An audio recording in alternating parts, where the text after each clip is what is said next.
Naviganti del hobby, ben ritrovati sul canale. Allora, oggi è un giorno importante perché ho finito la Torre del Mago.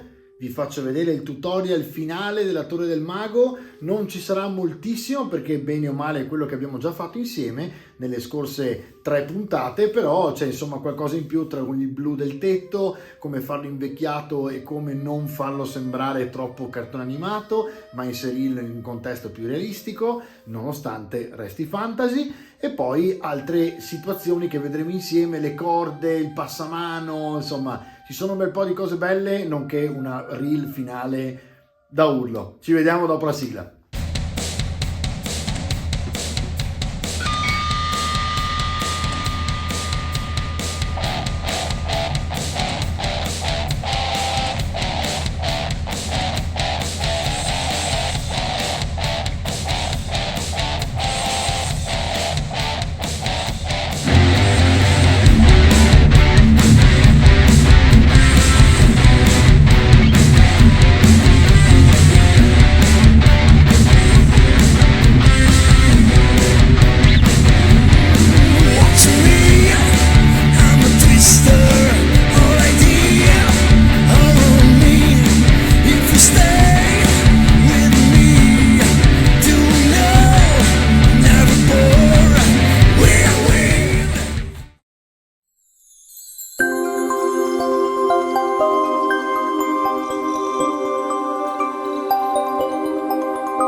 Ho fatto in modo che le parti più esposte avessero leggermente più luce, in modo da far risaltare il fatto che siano esposte. Mancano ovviamente le wash, lascio asciugare tutto. Un trick: il blu richiede wash nero per fare le ombre. Il rosso, per esempio, colori caldi, nero più rosso fa marrone, richiede le wash marroni. In questo caso, se voi dovete fare un invecchiamento, quindi un weathering anche pesante, sul blu, usate il marrone. Non usate il marrone normalmente perché l'ombra del blu si raggiunge con il nero, ok? Quindi quando fate di Space Marine eccetera eccetera, se volete le ombre dei recessi, le ombre sono nere. Se invece volete invecchiare, il blu con il marrone è meraviglioso. Vedete, quando metto qua l'Agrax invecchiato sarà una cannonata e verrà fuori proprio molto molto invecchiato. Quello che voglio io oggi è fare in modo che il colore sia fantasy, e tra le altre sto usando proprio un fantasy della Scale Color, si chiama Fantasy Games, e il colore è l'Innsmouth Blue. È un colore bellissimo perché è già abbastanza spento di suo, lo invecchieremo ancora di più e quello che vogliamo è proprio che dia questa sensazione di fantasy invecchiato, ok? In modo tale che si vede che è azzurro, che è blu, che non ha niente a che fare con un tetto normale di coccio, però assolutamente non sembra un fumetto o un cartone animato, ma una cosa realistica, come se avessero effettivamente collato le tegole di legno, perché è tutto legno, e di ovviamente di blu. Adesso andremo nei buchi in giro con il contrast. Nel frattempo vedete che qua ho fatto, come vi dicevo, già la preparazione della stanza, che è sempre la stessa preparazione, quindi andremo di contrast anche qui. Quando abbiamo finito queste due cose andiamo avanti, quindi adesso contrast della speed paint con l'Hardened Layer.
Ripassato il marrone del tetto, perché dopo dovremo fare qui per forza del dry brush per farlo risaltare un po' di più, perché chiaramente la base blu è diversa dalla base chiara. Qui invece avete visto il solito che abbiamo fatto in questi 2 giorni con il nostro intonaco. Adesso faremo i mattoni in vista con proprio il pigmento e faremo i 2 pennacchi di bronzo. Questa volta insomma il bronzo verrà bello massiccio in modo tale che l'ossido si avvicini molto al tetto e invecchiato bene. Quindi ora vado di dry brush per fare il bronzo, rimetto un altro time lapse. Allora ragazzi, sto ovviamente saltando le cose che avete già visto, questa però è importante, ve la faccio vedere. Allora, l'abbiamo già utilizzata questa tecnica con le pipe che abbiamo distrutto e dilaniato. In poche parole, sto prendendo del pigment fixer, questa volta direttamente della Green Stuff, perché ho notato che la differenza fondamentale è che quello della Green Stuff è acrilico e quindi a base acqua, significa che non va a rovinarmi la punta del pennello.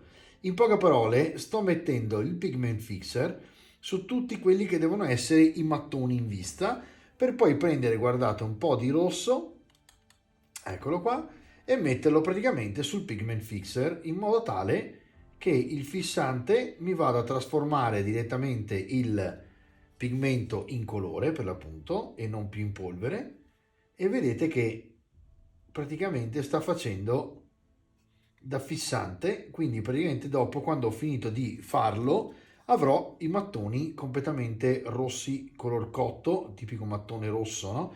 Che tra le altre diventerà molto opaco, quasi polveroso, e quindi praticamente mi dà quell'effetto che dopo con un po' di dry brush andremo a intensificare.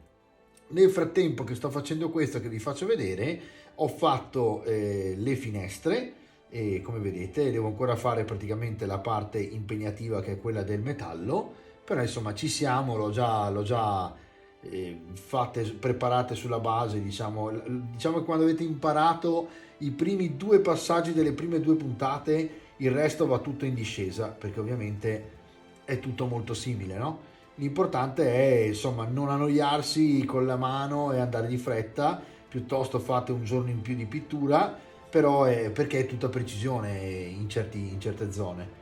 E questo per quanto riguarda la torre. Poi Tabletop Board ha veramente un sito pieno di robetta, quindi ben venga se trovate qualcosa da comprare lì. E assolutamente sapete che non è un mio sponsor, però insomma sapete quando uno è bravo, a me interessa niente se è sponsor o no, ve lo dico. E loro sono veramente avanti anni luce per quanto riguarda tutte quelle cose che appunto fanno parte dei diorami, sono incredibili. Chiaramente costicchiano, sono proprio la stessa stregua delle miniature, quindi costano proprio come una miniatura in proporzione, però le meritano tutte, insomma, cioè siamo veramente a dei livelli avanti. Allora, vado avanti a, guardate, dipingere qui. Sto quasi facendo una lavatura, prendo un altro po' di pigmento, ecco qua, e voilà. Finiamo questa parte qui dei mattoni e andiamo a mettere l'ossido sul bronzo, e quindi ci siamo quasi anche lì. Guardate qua, manca proprio pochissimo, vi faccio vedere la fine dei mattoni, ecco qua, e girate sempre la miniatura in modo tale che, questo per quanto riguarda qualsiasi cosa, per non sporcare voi girate sempre. Allora qui mettiamo ancora un po' di pigmento, ecco qua, che va dentro ben bene. Man mano che sto dipingendo vedo anche punti in più nuovi, tanto adesso ho sia il pigment fixer che il pigmento nel pennello, e quindi approfitto per metterlo ovunque veda che serva. E vedete che si sta proprio delineando la parete tutta rovinata, eccola qua. Abbiamo finito. Adesso praticamente lasciamo asciugare il mattone rosso, che verrà fuori, come vedete, quando è asciutto, molto polveroso, molto realistico. Gli diamo un dry brush leggero, poi wash, e questa sarà la stanza praticamente finita. Adesso diamo i metalli, quindi man mano che si asciuga faccio quello che manca. Adesso chiudiamo subito il pigmento perché abbiamo già finito di utilizzarlo e ci devasta il tavolino. E la cosa, vedete, molto comoda è che qui non ho bisogno di utilizzare nessun tipo di solvente per eliminare, o olio per eliminare praticamente il pigment fixer, perché di fatto è un pigmento, un fixer, cioè a base acqua, e quindi molto molto molto comodo. Allora, ci siamo, adesso diciamo che passiamo al ossido e quindi diamo una bella lavata di Nilac Oxide, che è un ossido secondo me fantastico, funziona benissimo, della Games Workshop, un technical. È sufficiente mescolarlo un po' con il medium, dopodiché fate una lavatura sopra e avete fatto il bronzo. C'è ho fatto un tutorial sullo scudo, che è questo qui, su questo scudo di bronzo qui, andate a vedervelo se volete, è indietro nella playlist, e effettivamente insegno a fare il bronzo, è molto semplice ragazzi. Allora prendo, e comunque ve lo faccio rivedere adesso, il Lamian, una mescolatina velocissima, voilà, prendete una wet palette, va benissimo, così diventa ancora più acquoso, e un pennello sempre wash, prendete il vostro medium abbastanza abbondante, ok, voilà, e prendete il vostro ossido e mescolatelo, anche qui abbastanza abbondante. Fate praticamente una lavatura di ossido e andate a velare il bronzo così.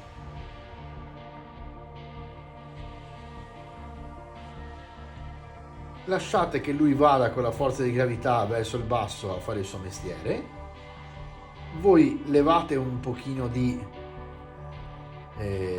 in più che avete con il pennello e lo lasciate lì, e questo praticamente è già un bronzo di tutto rispetto. Poi ovviamente un giorno faremo anche un nuovo tutorial sul bronzo con la testa del drago, che mi è avanzata, volevo farla diventare un'insignia da locanda, e ho un'idea per farvi vedere insomma un ossido massiccio.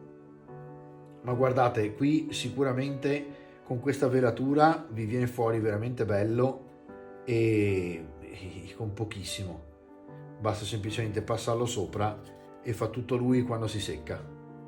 Questo è il bello dei colori tecnici che ormai abbiamo rispetto al passato, dove dovevamo fare noi la lavatura, se vi ricordate, se qualcuno di voi si ricorda, perché magari appunto ha un po' più di età rispetto ai 20 anni insomma, e sapete che dovevamo farselo da soli. Ne metto un altro po', quindi mi serve lavare il pennello perché torno nel medium, e quindi giustamente non voglio rovinare il medium.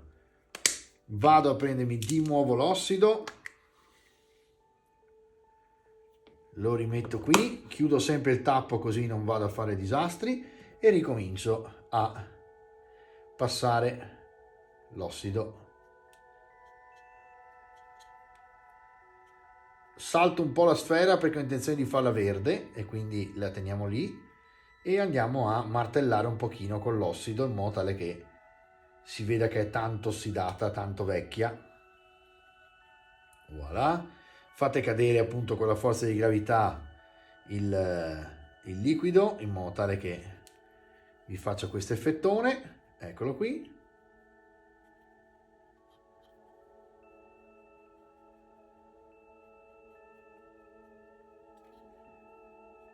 Voilà. La sfera evito di toccarla troppo, e levo anche l'ossido da qua, guardate. La lascio un pochino e basta, perché ho intenzione lì di fare la sfera verde. Allora, ci siamo, diciamo che qui siamo già a posto, lascio asciugare e l'ossido è andato. Eventualmente dopo faremo un passaggio di dry brush, sempre sul finale, quando andremo a rivedere tutto e andremo a fare le lavature e le luci finali. Allora, adesso andiamo sul mattone che abbiamo visto poco fa. Sul mattone c'è da fare un po' di luce.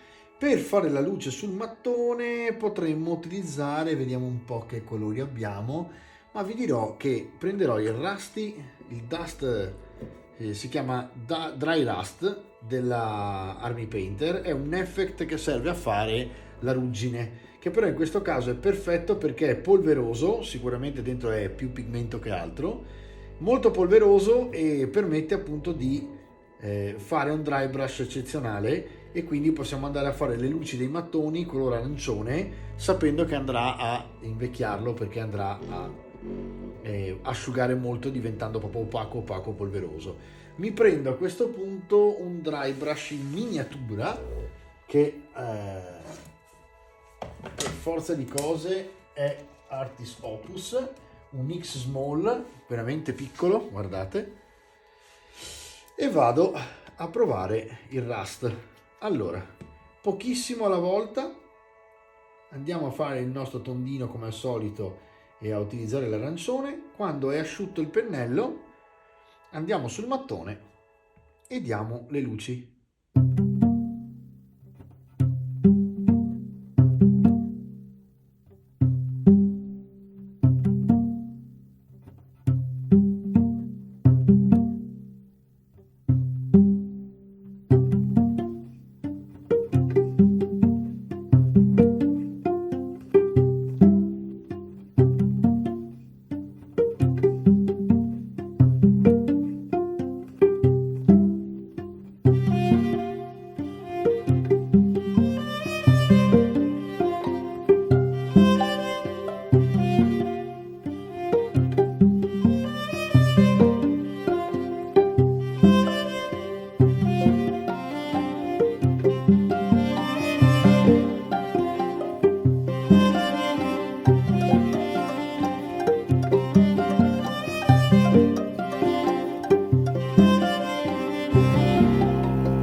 ragazzi, allora abbiamo finito il tetto, che guardate che bello magico che è, così col blu, è veramente bello e credo che sia proprio quel tocco di magia in più che dà alla torre, vedete quando lo mettiamo sopra.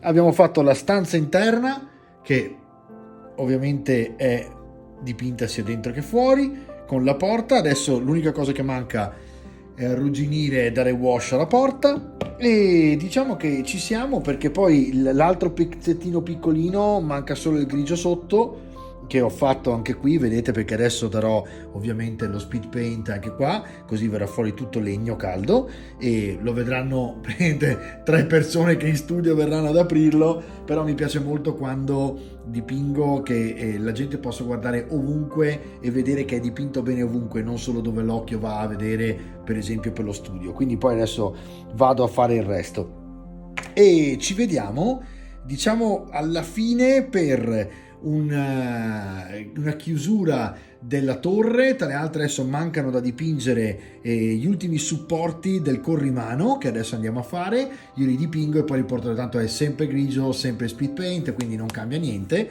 esattamente come abbiamo fatto questo legno, insomma. Dopodiché, quando è tutto pronto, faccio anche le piccole corde e tutto, e andiamo a incollare insieme gli ultimi pezzi per vedere la torre finita. A tra poco. Ancora non è il momento di vedere tutto, ma io ho già visto tutto montato e devo dire che è un capolavoro di scultura e spero di averle dato veramente gloria. Mettiamo qui la nostra tavoletta e andiamo insieme a fare le corde per chiudere definitivamente la torre. È un altro speed paint, questo si chiama pallid bone, quindi ossa pallide, ed è praticamente lo speed paint per fare le ossa, che è perfetto per fare anche le corde. Ho fatto, come vedete, un pre-shadow, quindi un dry brush fatto da solito il grigio più bianco direttamente, per poter poi dargli praticamente questa connotazione. Adesso giro, eccoci qua. Non vedrete tutto, metto a fuoco, eccolo qui, è veramente bello. Tra poco, ragazzi, vi faccio una showreel che vi fa andare via di testa, è veramente un pezzo d'oro.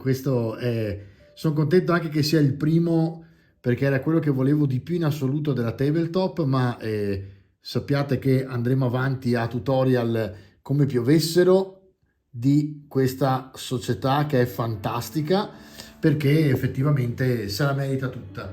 E quindi guardate, vi faccio vedere anche lì in alto, guardate che bellezza che è questo corrimano incollato pezzo per pezzo. Ho dovuto ammorbidire con l'aria calda le corde per poterle piegare un po'. Ho scelto gli paletti perché sono talmente in gamba sti ragazzi che ti fanno anche i pezzi di riserva, perché effettivamente si rompono, e a me 2 corde si sono rotte. Ora sto facendo il corrimano all'interno, quindi mentre vi chiacchiero, tra le altre colore fantastico questo, perché va tranquillamente in sovrapposizione con quello marrone, insomma, quindi va benissimo. Al massimo scurisce un pochino e fa da wash, quindi fantastico. E guardate che meraviglia che viene fuori. Adesso anche l'interno, che nessuno guarderà mai, ma noi sappiamo che c'è e non possiamo lasciarlo bianco. E direi che ci siamo. Adesso lasciamo asciugare e finalmente posso farvi vedere la torre del mago. Allora ragazzi, siete pronti? È venuta una bomba ed è solo il primo dei vari pezzi di Tabletop World, perché faremo tutto il tavolo di Tabletop World, che servirà ovviamente a giocare a Warhammer Old World. Da qui in poi, insomma, vedremo un bel po' di tutorial di questa casa, perché sono veramente dei pezzi che merita avere come collezione, merita dipingere come pittore, quindi insomma veramente fantastici. Io vi lascio alla showreel. Credo che visivamente parlando sia forse il pezzo più bello che abbia mai realizzato qui in studio. È veramente una bombardata. Vi rimando alla prossima puntata, ho un po' di recensioni di un po' di cose molto carine da farvi vedere, nonché Xeno, che mi è arrivato dalle edizioni, quindi lo vedremo nelle prossime puntate. Vi lascio alla showreel della Torre del Mago. Alla prossima!